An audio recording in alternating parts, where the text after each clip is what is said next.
Assalamualaikum warahmatullahi wabarakatuh. Kembali lagi di podcast Moy Kabar Bengkulu. Hari ini kita akan membahas tentang hal-hal yang ditanyakan oleh sahabat Kabar Bengkulu. Dan dari momentum hari ini adalah Hari Pers Nasional. Kita beri applause dulu untuk tamu kita hari ini, dua narasumber kita. Yang pertama adalah Ketua Komisi 2 DPR Kabupaten Bengkulu, Bapak Wisnu Hadi SE. Assalamualaikum warahmatullahi wabarakatuh. Selamat Yang selanjutnya adalah Bapak Kasat Lantas kita AKP Peri Oktavia Pratama SIK MH.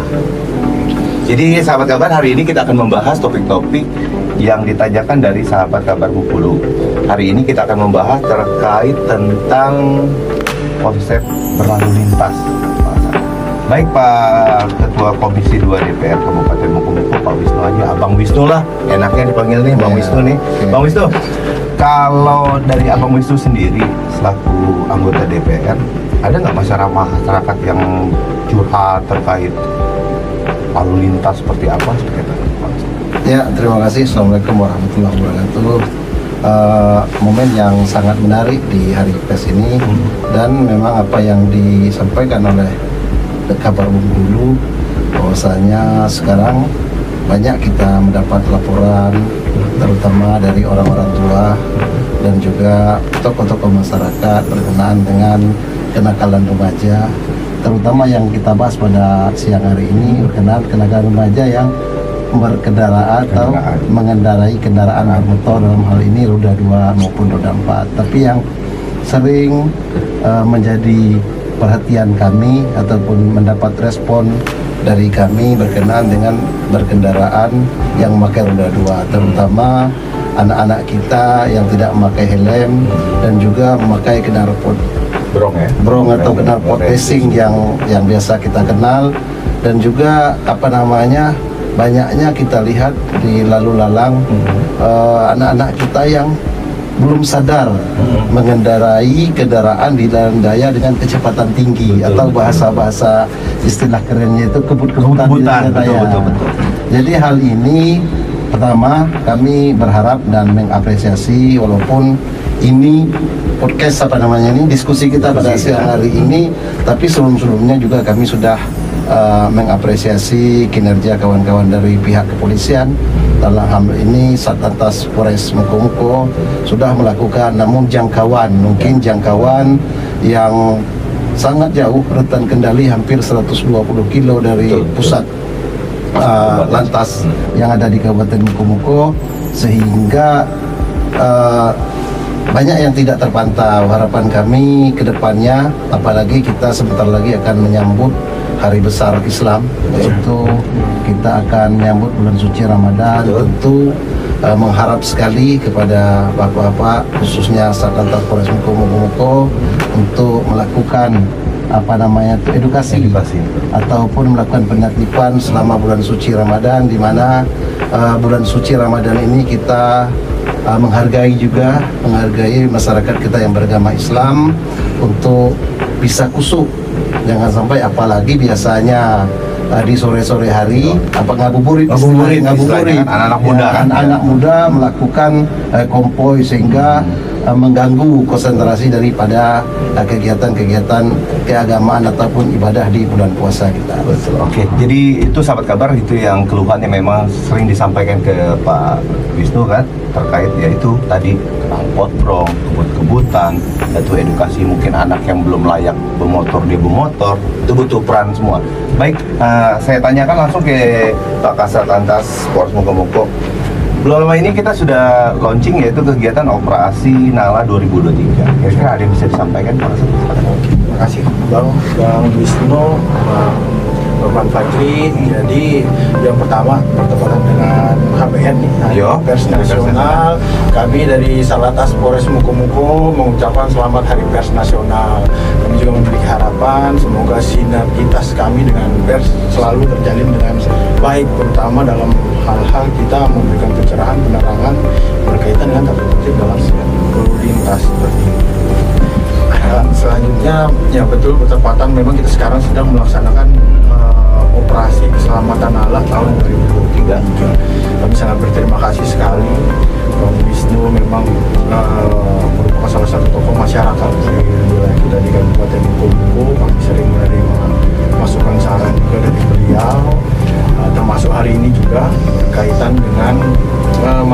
banyaknya remaja kita yang menggunakan knalpot racing, bronc, atau kalau kami itu lebih menyebutnya bising. Bising ya, sama Karena terkadang kalau kita bilang knalpot racing ini ada sisi legalnya, ada sisi ilegalnya. Dia legal ketika digunakan pada tempat dan waktu yang tepat, seperti itu. Contohnya pada saat ada momen-momen lomba portrait seperti itu, gestrek, yang otomatis itu rata-rata menggunakan knalpot racing, ya kan? Nah, tapi knalpot bising ini memang dari suaranya pun sudah tidak jelas melebihi ambang batas yang ada sesuai dengan peraturan yang ada seperti itu. Jadi berkaitan dengan itu, dalam operasi keselamatan juga memang ini menjadi penekanan seperti itu. Kita melakukan penertiban dari atensi kita terkait dengan knalpot bising tadi dan balap liar seperti itu. Nah, untuk knalpot bising pun sebenarnya sejak saya pertama kali menjadi Kasatlantas Muka-Muka nih Bang, kita sudah launching langsung itu. Waktu itu kita launching program namanya Genting. Iya, jadi kita launching program namanya Genting. Itu singkatan dari Gerakan Anti Knalpot Bising. Seperti itu. Nah, kita sebut seperti itu, Gerakan Anti Knalpot Bising. Dengan harapan ini menjadi suatu gerakan kita bersama. Suatu gerakan kita bersama bukan hanya Polri khususnya Lantas, tapi juga seluruh instansi terkait, masyarakat yang ada di Kabupaten Muka-Muka. Karena ini untuk kenyamanan, keamanan, ketertiban kita bersama seperti itu. Itu yang pertama. Selain itu kita memang juga sudah bekerja sama dengan instansi terkait, salah satunya Bribnas, Sampol, Disub. Kita sudah melakukan beberapa kali sidak ke sekolah-sekolah karena menurut analisa dan evaluasi kita dari Satlantas itu yang banyak menggunakan knalpot ini tidak pada tempatnya, knalpot di sini tidak pada tempatnya itu usia remaja. Betul-betul itu banyak mulai dari SMP sampai dengan SMA seperti itu. Jadi kita melakukan sidak ke sekolah-sekolah secara berkesinambungan sampai dengan hari ini. Tadi kita kebenaran juga baru selesai nih, melaksanakan sidak kebenaran dalam momen operasi keselamatan seperti itu. Kita melaksanakan sidak dan alhamdulillah untuk di wilayah Kecamatan Ipu dan Air Rami ini saya rasa sudah terjalin suatu kerjasama yang baik antara Polsek, masyarakat, instansi terkait, tokoh masyarakat, tokoh agama yang ada di sini. Karena tadi hasil sidak kami itu hanya menemukan sekitar 11 dari 3 sekolah.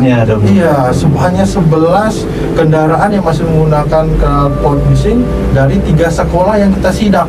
Seperti ini sangat luar biasa dan patut dipertahankan dan ditingkatkan. Oke, itu sampaian dari Pak Kasat. Kita beri applause dulu. Luar biasa, Pak Kasat. Berarti sudah, jadi semua lini sudah memahami dan sama-sama keroyokan lah untuk edukasi seperti itu ya Pak Kasat. Pak Kasat, di sini ada beberapa pertanyaan dari sahabat kabar di platform media sosial kami. Ada, apa kita baca semuanya aja Pak Kasat ya? Boleh. Boleh ya. Yang pertama dari _Nina menanyakan mengapa Polantas menggelar razia kendaraan sore hari. Nah, yang kedua dari _Adriansa Saputra, mengapa Polantas menggelar razianya di desa nih? Nah, seperti apa tuh?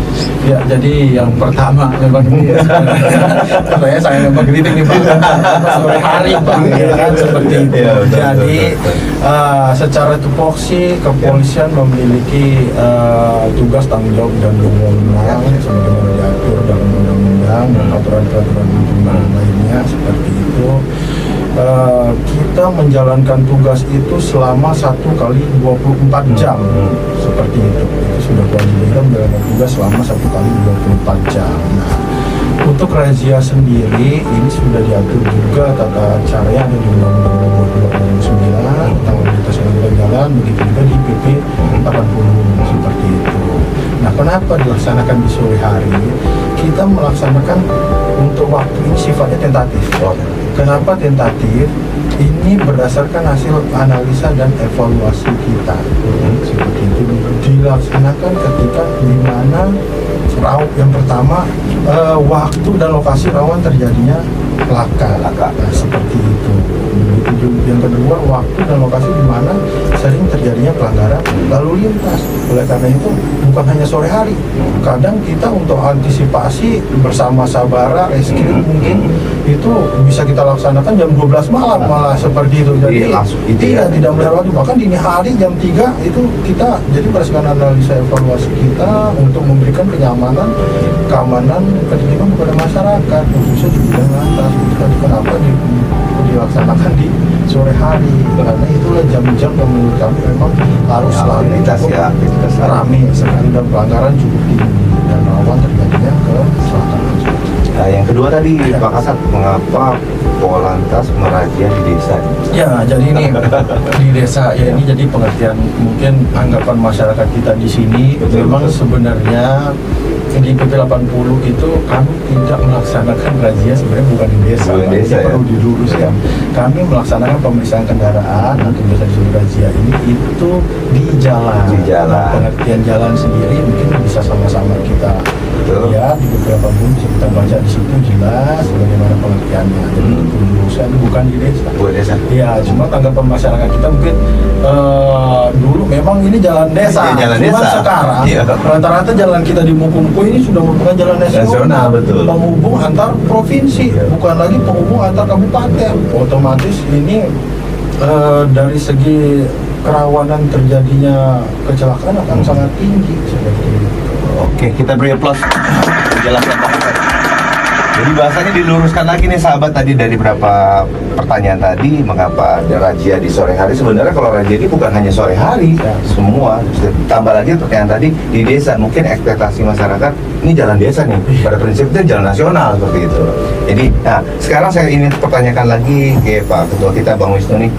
Bang Wisnu, kalau misalnya memungkinkan nggak misalnya sekolah ini bekerja sama dengan pihak-pihak sekolah, stakeholder khususnya di lantas ya, untuk memberikan edukasi atau seperti apa? Kira-kira gimana? Ya, tadi sudah kita dengar dan pernyataan dari Pak Kasat Lantas bahwasanya mereka memang sudah bekerja sama dengan pihak-pihak sekolah, terutama pihak-pihak sekolah yang tingkat SMA ya, yang notabene hampir mereka semua membawa kendaraan untuk datang ke sekolah dari rumah masing-masing, dan harapan kami juga berkenaan dengan edukasi. Jadi ada tambahan sedikit nih Pak Kasat, sebaiknya juga stakeholder ataupun tokoh-tokoh masyarakat, terutama pemuka-pemuka agama kita diajak, Dilibatkan ya? ya dilibatkan dalam hal edukasi ini, karena kadang penegakan hukum secara nyata oleh pihak Polres kadang-kadang mendapat tantangan karena pemahaman tentang aturan itu sendiri. Itu sudah dijelaskan bagaimana kelas jalan diatur dalam PP 80 terkait dengan penegakan hukum tentang berlalu lintas ini. Jadi harapan kita bukan hanya di sekolah, kita juga berharap nanti seluruh stakeholder, tokoh-tokoh masyarakat, pemuka agama bisa bersinergi bagaimana mengedukasi masyarakat kita, terutama anak-anak remaja, untuk menyiapkan kendaraannya itu standar berkendara seperti apa. Kita beri aplaus dulu untuk selanjutnya. Ada yang ditanyakan lagi nih, karena untuk Pak Kasat Lantas. Pak Kasat Lantas, kan kita belum lama nih ada program namanya Tilang LT kan? Ya, LT. Nah, untuk Tilang LT ini sejauh mana penerapannya? Ya, jadi ETLI ini untuk Kabupaten Muko-Muko kita menerapkan ETLI mobile. Karena kita belum bisa menerapkan yang statis. Ini terkendala berkaitan masalah laporan. Kita ambil yang sudah siap, kita gunakan ETLI mobile, di mana ini ditaruh pada kendaraan-kendaraan dinas Polri maupun aplikasi-aplikasi yang sudah terinstal. Kami personil Satlantas Polres Muko-Muko yang terkoneksi langsung dengan server atau back office yang ada di lantas seperti itu.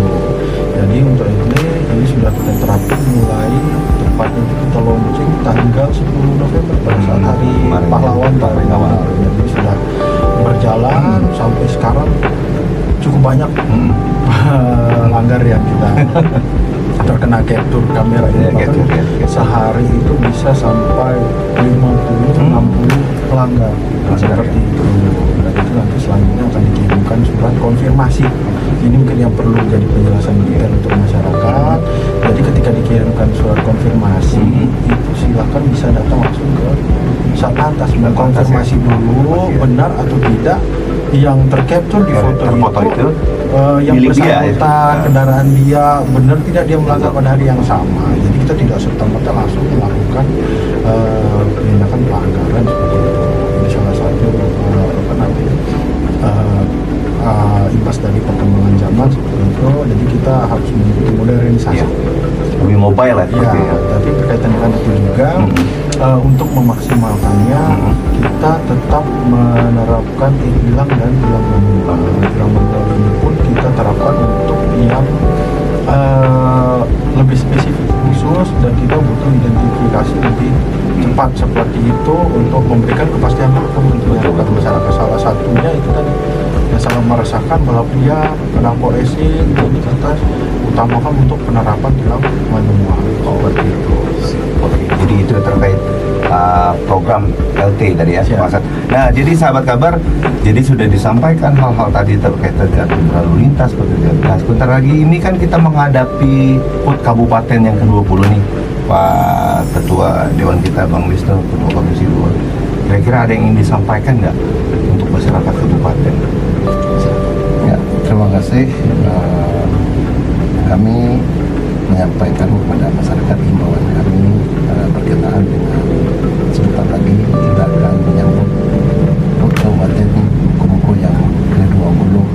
Artinya akan ada kegiatan-kegiatan yang sifatnya akan mengumpul massa dan massa akan berkumpul di suatu titik. Tentu kolerasinya dengan kegiatan kita hari ini, tentu kita berharap kepada pihak Polres dalam hal ini Satlantas Kabupaten Bengkulu sekali lagi memberikan arahan atau edukasi, karena tidak menutup kemungkinan banyak nanti masyarakat kita yang datang berkunjung ke ibu kota kabupaten menggunakan terutama knalpot bising karena knalpot bising dan juga melakukan kebut-kebutan. Apalagi kabupaten kita ini seperti disampaikan tadi, kabupaten kita ini berada di wilayah lintas barat Sumatera yang notabene-nya penghubung antara Sumatera Barat, Bengkulu dan Sumatera Selatan, dan juga menjadi jalan lintas menuju ibu kota kabupaten yang dari Airami, Ibu dan sekitarnya. Apalagi dengan wacana pemerintah daerah akan mendatangkan ustadz atau mendatangkan hiburan-hiburan rakyat yang selama ini memang ditunggu-tunggu, tentu ini akan mengundang masyarakat untuk berkumpul di satu titik, yaitu di ibu kota kabupaten. Dan juga bukan hanya knalpot yang jadi perhatian kita Pak Kasat, karena banyaknya keluarga atau kemampuan ekonomi keluarga belum bisa membeli kendaraan minibus, mereka juga menggunakan kendaraan pickup yang notabene-nya secara aturan tidak bisa bawa penumpang. Ini nanti perlu disampaikan, ini mohon maaf dengan tidak menggurui, sebaiknya disampaikan surat edaran per kepala desa yang ada di Kabupaten Bengkulu. Mungkin itu. Oke, kita beri aplaus dulu untuk Pak Kasat untuk disampaikan terkait sama seperti tadi dalam momentum HUT Kabupaten itu 20 dalam konteks dari Satlantas. Oke, jadi ini kami menghimbau sekaligus mengajak. Yang pertama, momen HUT Kabupaten ini mari kita bersama-sama menjadikan suatu momentum supaya kita bisa lebih patuh dan taat dalam berlalu lintas. Karena ini untuk keselamatan itu kan yang utama, gitu. Untuk kebaikan kita bersama, Betul. kebaikan personil lantas sebenarnya kan, Iya. kami juga bekerja itu untuk masyarakat kabupaten khususnya seperti itu. Terima kasih banyak Bang. Kami memang sudah melaksanakan rapat-rapat koordinasi berkaitan dengan pengamanan, begitu juga nanti rekayasa lalin pada saat hari puncak mulai tanggal 20 sampai 26 kalau nggak salah seperti itu. Terima kasih tadi masukannya, nanti segera setelah ini mungkin kami hampir terlewat sebenarnya, syukur ini dikasih masukan. Iya kan, iya betul. Kebiasaan masyarakat kita ini sering berbondong-bondong dengan menggunakan mobil pick-up ya, seharusnya itu digunakan untuk mengangkut barang bukan manusia. orang. Iya, Karena betul. sudah sering kejadian, Iya, betul. bahkan mengakibatkan orang ini korban jiwa karena kecelakaan dengan mobil muatan tadi mengangkut orang itu korban jiwa tidak pernah sedikit seperti itu. Jadi terima kasih Bang, segera ini kita nanti buat surat edaran gitu Bang ya. desa-desa untuk pemberitahuan gitu. Oke, kita beri aplaus dulu untuk Pak Kasat kita. Jadi sahabat kabar, Moy, sahabat kabar Bengkulu, di momentum Hari Pers ini dan disama dengan tema HUT Kabupaten Mukomuko itu sinergitas. Inilah gambaran kecil sinergitas dari Pak Dewan, dari Pak Kasat Lantas, begitupun dari pihak media. Mudah-mudahan kedepannya kabupaten kita semakin maju dan kita semua sama-sama bergerak dengan komunikasi yang baik, pasti semua bisa. Seperti itu. Jadi kita selesaikan dulu pembicaraan singkat hari ini. Kami tutup. Wabillahi taufiq wal hidayah. Assalamualaikum warahmatullahi wabarakatuh. Waalaikumsalam warahmatullahi wabarakatuh.